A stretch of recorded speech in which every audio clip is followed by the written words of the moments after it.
لله رب العالمين والصلاة والسلام على سيد الأنبياء والمرسلين وعلى آله وأصحابه أجمعين أما بعد أعوذ بالله من الشيطان الرجيم بسم الله الرحمن الرحيم ولا تقولوا لمن يقتل في سبيل الله أموات بل أحياء ولكن لا تشعرون বাংলাদেশ জামায়াতে ইসলামী কর্তৃক জুলাই বিপ্লবের শহীদ স্মারক উন্মোচন উপলক্ষে আয়োজিত আজকের এই সম্মেলনে উপস্থিত বাংলাদেশ জামায়াতে ইসলামীর মহতারাম আমির জনাব ডক্টর শফিকুর রহমান সাহেব সহ জামায়াতে ইসলামী এবং অন্যান্য জাতীয় নেতৃবৃন্দ, শহীদ পরিবারের সদস্যবৃন্দ, সমবেত সুধীমণ্ডলী, সময় খুব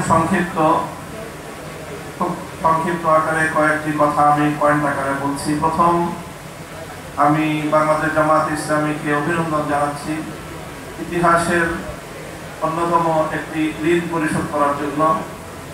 তারা যে উদ্যোগ নিয়েছেন 717 জন শহীদের স্মৃতি তারা ইতিমধ্যে গ্রন্থবদ্ধ করে জাতির পক্ষ থেকে শহীদদের ঋণ শোধ করার, শহীদদেরকে জাতির সামনে চিরস্মরণীয় করে রাখার তারা উদ্যোগটি নিয়েছেন।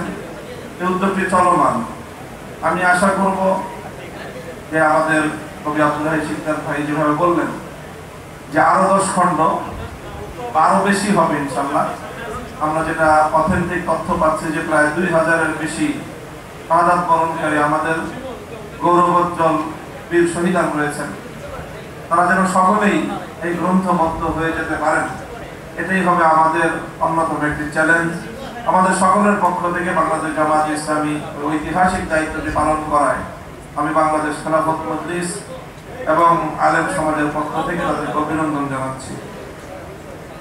এই সঙ্গে আব্দুল হাই শিকদার সাহেব যে কথাটি বললেন, আমিও সে কথাটি বলার চিন্তা করছিলাম যে বাংলাদেশের ঐতিহাসিক স্বাধীনতা 71-এর মুক্তিযুদ্ধে যে বাংলাদেশের শাহাদাত বরণকারীদের যে সংখ্যা, এ নিয়ে যে ধূম্রজাল, এই তথ্য শুনলাম আজ প্রথম যে গবেষণা করতে গিয়ে 22,000 পর্যন্ত সংখ্যা বেরিয়েছিল। 22,000 হোক যাই হোক, তো একজন ব্যক্তির একটি আবেগ মাখা বা একটি মিথ্যা বক্তব্যকে ধামাচাপা দেওয়ার জন্য 22,000 বীর শহীদানদের পরিচয়কে গোপন করে রাখা একটি জাতীয় অপরাধ। এই জাতিকে কলঙ্কমুক্ত করার জন্য একটি উদ্যোগ হওয়া উচিত। আজকের এই উপলক্ষে আমি বাংলাদেশকে বলবো, শুধু বাংলাদেশ সরকারকে নয়, গোটা বাংলাদেশকে বলবো, বাংলাদেশের 71-এর মুক্তিযুদ্ধের সকল বীর শহীদানদের একটি তালিকা প্রণীত হওয়া উচিত। এখানে মুক্তিযুদ্ধ ভাতা নিয়ে কাড়াকাড়ি হয়, কিন্তু মুক্তিযুদ্ধের শহীদদের স্মৃতি সংরক্ষণ করার কোনো আয়োজন নেই।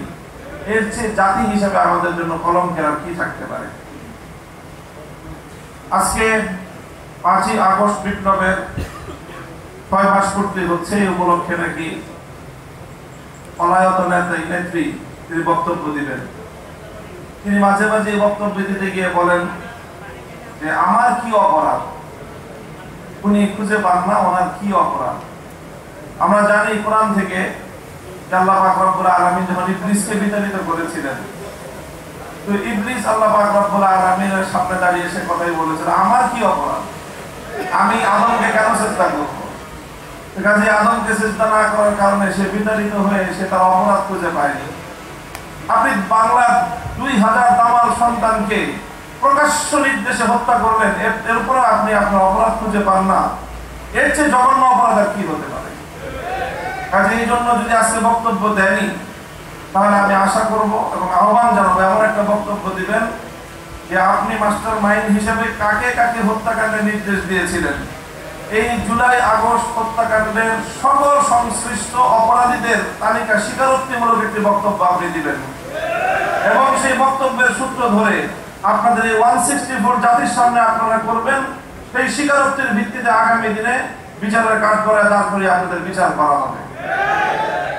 পার্শ্ববর্তী দেশ হিসেবে ভারতকে বলতে চাই যে আপনারা বাংলাদেশের স্বাধীনতা সার্বভৌমত্বকে যদি এতটুকু সম্মান করতে না জানেন, তাহলে আপনাদের সঙ্গে কূটনৈতিক সম্পর্ক বাংলাদেশ রাখবে কিভাবে। যে আপনারা বাংলাদেশের একটি ওয়ারেন্টভুক্ত আসামিকে আপনার কোলে বসিয়ে জাতির বিরুদ্ধে, শহীদদের বিরুদ্ধে আবার নতুন করে বিশুদ্ধার করবার জন্য প্ল্যাটফর্ম তৈরি করে দিবে, আর বাংলাদেশের মানুষের সঙ্গে আপনার প্রীতের সম্পর্ক থাকবে, এই ধরনের গাঁজাখুরি কূটনৈতিক চিন্তা করা ঠিক নয়। এজন্য ভারতকেও বলবো, বাংলাদেশের মানুষের প্রতি শ্রদ্ধা প্রদর্শন করুন, দেশের জনগণের সঙ্গে সম্পর্ক তৈরি করুন। ওই পতিত আওয়ামী লীগ আর পতিত ফ্যাসিবাদের সঙ্গে সম্পর্ক রক্ষা করে বাংলাদেশের সঙ্গে আপনারা বন্ধুত্ব রক্ষা করতে পারবেন না। প্রিয় সাথী ও বন্ধুগণ, আরেকটি কথা, যে আমরা ইতিমধ্যে দেখছি সাম্প্রতিক সময়ে যে মাঝে মাঝেই বিভিন্ন জায়গা দিয়ে এই পতিত স্বৈরাচারী ফ্যাসিবাদের দোসররা তারা মাথা তুলে দাঁড়াবার, উকি দেওয়ার চেষ্টা করছে, বিশেষ করে যখন সকল নাগরিকরা ঘুমিয়ে থাকে সকাল সকাল নিভৃত সময়ে। তো এই সময়ে আমি বাংলাদেশের সকল নামাজি মুসল্লিদেরকে বলবো যে ফজরের পরে সব ঘটনাগুলো ঘটতেছে। বাংলাদেশের 3.5 লক্ষ থেকে 4 লক্ষ মসজিদ আছে, এই মসজিদের মুসল্লিরা ফজরের পরে একটু অ্যালার্ট থাকবেন, যেন বাংলাদেশে কোনো দুষ্কৃতিকারী, কোনো পতিতের স্লোগান তুলে বাংলাদেশের মাঠে যেন নামতে না পারে। শহীদদের রক্তের সঙ্গে গাদ্দারি করবার কোনো সুযোগ কাউকে আমরা দিতে পারি না। বাংলাদেশে বিচার হতে হবে। এই যে বিচার হয় না 6 মাসে, তার তেমন কোনো অগ্রগতি নেই। এটার অন্যতম আরেকটা কারণ হলো যে বাংলাদেশের প্রচলিত ব্রিটিশ প্রবর্তিত বিচার ব্যবস্থা, এই বিচার ব্যবস্থার যে দীর্ঘসূত্রিতা রয়েছে, সেটার কিভাবে জবনিকাপাত ঘটানো যায়, আল্লাহর জমিনে কিভাবে সাম্য এবং ন্যায় বিচারের আল্লাহ প্রদত্ত আল কোরআনের বিচার ব্যবস্থা প্রতিষ্ঠা করা যায়, সে লক্ষ্যে আমাদেরকে এখন থেকে অগ্রসর হওয়া দরকার। আজকে এই ফ্যাসিবাদের 6 মাসের মধ্যেও বিচারের ন্যূনতম কোনো ব্যবস্থা না হওয়া, এটা একটি জ্বলন্ত দৃষ্টান্ত যে এই বিচার ব্যবস্থার চেয়ে ইসলাম প্রদত্ত বিচার ব্যবস্থা অনেক শ্রেষ্ঠ এবং মুসলিমের অধিকার আদায় করার জন্য গ্যারান্টি। সংগ্রামী সাথী ও বন্ধুগণ, আমি সর্বশেষ আহ্বান জানাবো যে ইনশাআল্লাহ আমরা আমাদের লং টাইম যে আমাদের পরিকল্পনা, বাংলাদেশে ইনশাআল্লাহ ইসলামী বিপ্লব হবে। আগস্ট বিপ্লব আমাদেরকে চোখে আঙুল দিয়ে দেখিয়ে দিয়েছে, বিপ্লবের জন্য বড় কোনো দলের প্রয়োজন হয় না, বড় কোনো নেতার প্রয়োজন হয় না। বিপ্লবের জন্য মাটি যখন উর্বর হয়, ছাত্র নেতৃত্বের মাধ্যমে, বিপ্লবের মাধ্যমে একটি ফ্যাসিবাদী ভিনদেশী কৃতদাসীকে কিভাবে বিদায় করা যায়। ইনশাআল্লাহ আগামী বিপ্লব হবে ইসলামের বিপ্লব, বাংলাদেশ হবে ইসলামী বাংলাদেশ ইনশাআল্লাহ। আপাতত ফ্যাসিবাদ যেন বাংলাদেশে কোনোভাবে প্রবেশ করতে না পারে, মাথা তুলে দাঁড়াতে না পারে। সকল রাজনৈতিক দলকে স্পষ্ট বার্তা দিতে চাই, যাদের কাঁধে ভর করে অথবা যাদের কথা আস্কারা পেয়ে আওয়ামী লীগ এবং তার দোসররা বাংলাদেশের রাজনীতিতে পুনর্বাসিত হওয়ার চেষ্টা করবে, তাদেরকে আমরা রুখে দাঁড়াবো ইনশাআল্লাহ। নাসরুম মিনাল্লাহি ওয়া ফাতহুন করিব। আসসালামু আলাইকুম ওয়া রাহমাতুল্লাহ। সম্মানিত সুধীমণ্ডলী, অতিথিবৃন্দ, আজকের এই নরকমোচন অনুষ্ঠানে পর্যায়ে বিশেষ অতিথির বক্তব্য রাখার জন্য বিশেষভাবে অনুরোধ করছি বাংলাদেশ জামাত ইসলামীর কেন্দ্রীয় নির্বাহী পরিষদের অন্যতম সদস্য, কেন্দ্রীয় সহকারী সেক্রেটারি জেনারেল, সাবেক এমপি জননেতা জনাব AHM হামিদুর রহমান আজাদ।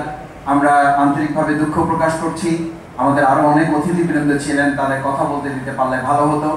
সম্মানিত প্রধান অতিথি শ্রদ্ধেয় আমিরে জামাত আপনাদের প্রতি এই আহ্বান জানিয়েছেন যে আমরা সকলের কথা শুনতে পারলে